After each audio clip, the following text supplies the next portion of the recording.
Hello, hello, hello mga kamarites. At eto na nga, dahil pinanindigan ko na kasama ko si Miss Supot noon, o sige, ayan, magsupot tayo! Mag-take out tayo! Naku, pinagtitignan ako guys diyan, oh, ang madam na madam pero nag-take out siya. Oh, ayan, sige, 'di pa marunong gaano magsupot. Hindi ako gano'n ka-expert kagaya ni Miss Supot guys.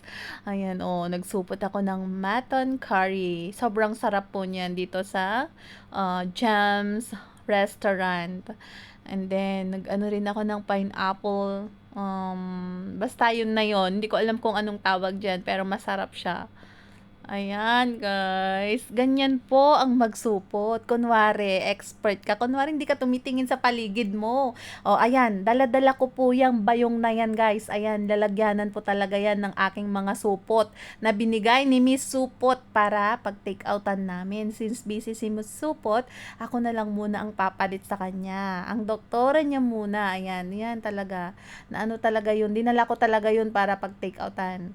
Oh, 'di ba? Ayan, pati kanin na rin i-take out na rin natin kasi mahirap magluto. Ang sarap ng biryani rice nila diyan sa Gems Restaurant ng Klang. Sobrang ganda.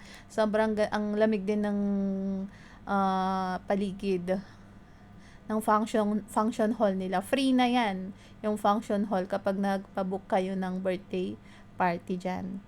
Oh, ayan. Oh, yan. Oh, 'di ba? Salamat sa iyo, Miss Supot. Naturuan mo akong supot ng ating mga handa. Oh, kaya 'di ba? Kapag pupunta kayo ng mga handaan, apang kayo, dapat ready dahil pagsuputan nyo. Kasla kanyak, aji ba yung nga aji dati pagkabilan ti supot, nagsasabali nga supot ajay. Kitain nyo man. Di nagado atin na take out ko, mano, pang 1 week ko ajayin, han nga luto, ikabil ko lang anti-freezer ron. Tapos agala ka pa iti, supot itan nga, pag isuputa mo.